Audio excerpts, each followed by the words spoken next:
আসসালামু আলাইকুম, আমি এনাম আবার হাজির হচ্ছি। আশা করি সবাই ভালো আছেন। তো সাকিব আল হাসান উনি পাকিস্তানের সাথে খেলতেছেন এবং তার আগে কানাডাতে কোনো একটা টি-20 মানে টুর্নামেন্টে উনি ছিলেন।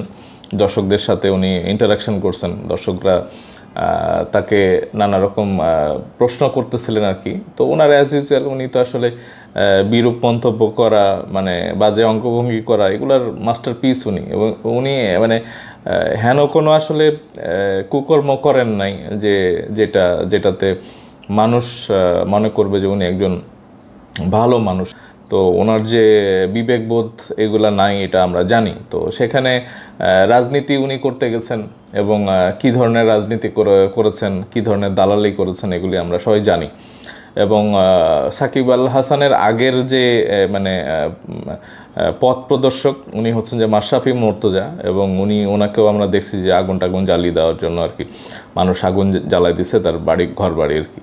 তো মানুষের ক্ষোভ আর কি, মানুষ দেখছে যে ভোটবিহীন নির্বাচনে তারা কিভাবে তারা আস্ফালন করছে। এবং মানে একটা 5 বছরের টেনার তো পার হলো, তারপরে মাশরাফি মুর্তজার এই সম্পত্তি ফুলে ফেপে কী পরিমাণ হলো এটা অনেকে জানে, যে তার ব্যক্তিগত সম্পত্তি আগে কীরকম। এটা অ্যাজ ইউজুয়াল, এটা সবাই জানে যে ইলেকশন করার আগে তাদের আওয়ামী লীগের যে মানে লুটেরা যারা এমপি, তাদের সম্পত্তি কীরকম ছিল।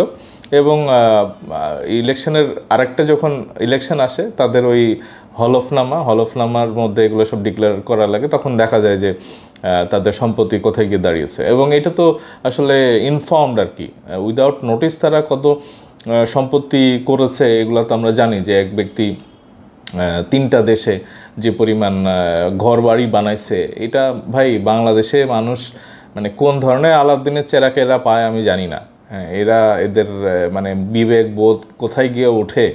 এবং আমরা আসলে 15 বছর এগুলো দেখছি যে বাংলাদেশের এই এমপিদের নামে, মন্ত্রী মিনিস্টারদের নামে এরা কিভাবে জনগণের রক্ত মানে শোষণ করছে আর কি, শুষে নিয়েছে আর কি। তো এই সাকিব আল হাসানদের মতো এমপি যারা এই মানে মাঠের মধ্যে একাধারে জয় বাংলাও করেছে, মুজিব কোটও পড়েছে এবং মানুষের সাথে বিদ্রুপ করেছে, অনাচার করেছে, ভোটের সময় এসে মানে ভোটবিহীন নির্বাচনে তামাশা করেছে, তো এদের তো শাস্তি হতেই হবে।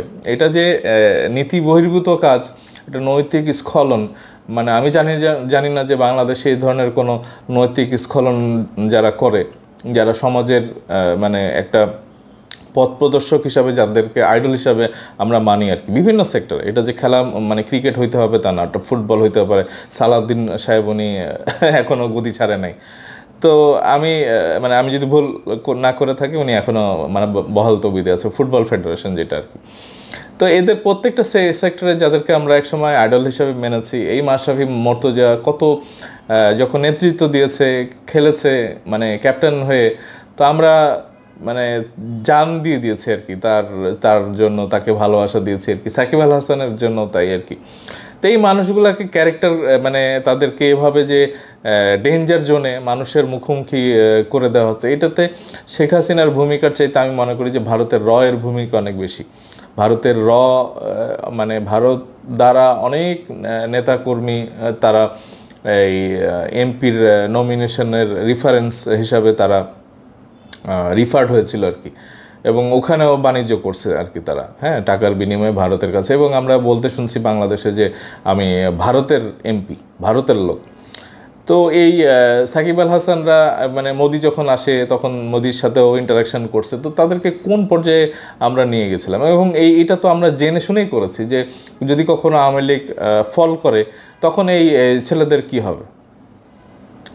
আমাদের মানে 13টা প্রশ্ন করার চ্যানেলে একটা যে প্রোগ্রাম করেন আর কি উপস্থাপক জয়, এখন ওনারা পোস্ট দিবেন, হ্যাঁ, এখানে চঞ্চল চৌধুরী পোস্ট দিবেন, তারপরে শমী কায়সাররা বিটিভিতে আগুন লাগার পরে ওখানে মায়া কান্না করবেন, ফেরদৌসরা, রিয়াজরা বাংলাদেশ, এরকম কত মানে অন্যায়কারী এবং ভ্রষ্টাচার এগুলো আছেন, এগুলো তো আসলে আমরা জানি। তো তারা আবার এখানে মিশে যেতে চান। মাশরাফি আবার বন্যার্থদের উপরে উনি স্ট্যাটাস দিচ্ছেন। তো এইগুলো আসলে আমরা তো মনে করি যে মাশরাফির বাংলাদেশে থাকাই উচিত না, আসাই উচিত না।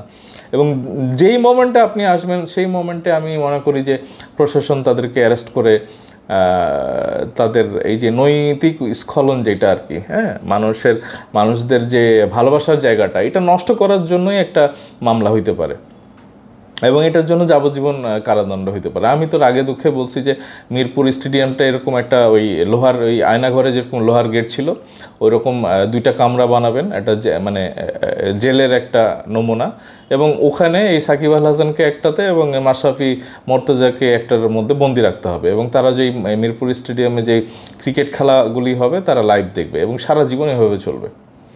মানে এদের প্রতি আসলে ভালোবাসা দেখানোর কোনো জায়গা নাই এখানে। আমি বারবার এই যে শর্টস দেখতেছি, পোস্ট দেখতেছি, গতকালকে যেটা হয়েছে যে হত্যা মামলা তো হয়েছে এবং কোন একটা আইনজীবী ভাই উনি সাকিব আল হাসানের জন্য একটা লিগ্যাল নোটিশের মতো দিয়েছেন যে তাকে দেশে ফিরিয়ে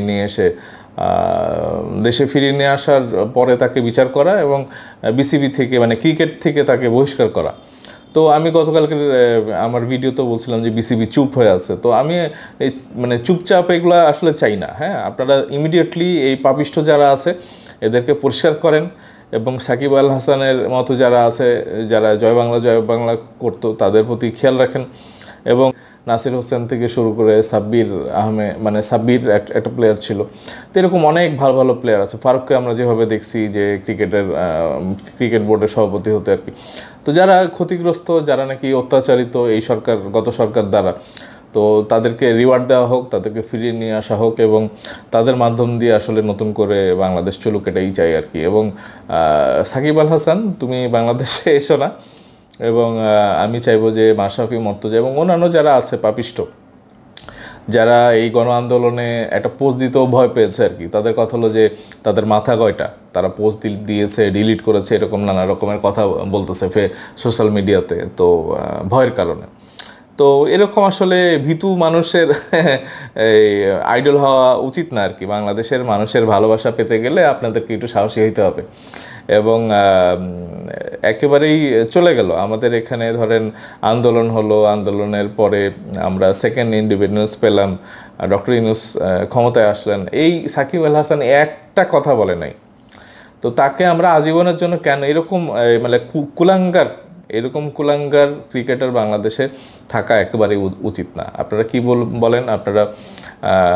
মানে আপনাদের মতামতটা একটু জানান। আপনাদের এই বিষয়ে যদি আমি ভুল বলে থাকি আপনারা কারেকশন করবেন, বাট আপনারা আমার ওপিনিয়ন জানতে চাইলে আমি বলবো যে অবশ্যই লাইফ টাইম যেন সাকিব আল হাসান বাংলাদেশের ক্রিকেট থেকে ব্যান হয় এবং তাকে যেই হত্যার মামলা করা হয়েছে আদাবর থানায়, তো অ্যাটলিস্ট আমরা যেন জানতে পারি যে তার কোনো ফলোয়ার বাংলাদেশে এই যে আন্দোলন হয়েছে এই আন্দোলনকে ক্ষতিগ্রস্ত করার জন্য বা কোনো রকমের সন্ত্রাসী কাজ করার জন্য বা কোনো হত্যাযজ্ঞের মধ্যে তারা কোনো জড়িত ছিল কিনা। ওনার ওই দরকার নেই যে ওনাকেই বন্দুক দিয়ে গুলি করতে হবে। আমরা দেখেছি যে হুকুমের আসামি হিসাবেও কিন্তু শাস্তি পেয়েছে বাংলাদেশে যারা বিরোধী দল যারা ছিল, তারা বিভিন্ন সময় শাস্তি পেয়েছে। তো বন্ধুরা, এখনকার মতো এইটুকুই, খুব তাড়াতাড়ি ফিরবো, সাথেই থাকেন। ধন্যবাদ সবাইকে। আসসালামু আলাইকুম।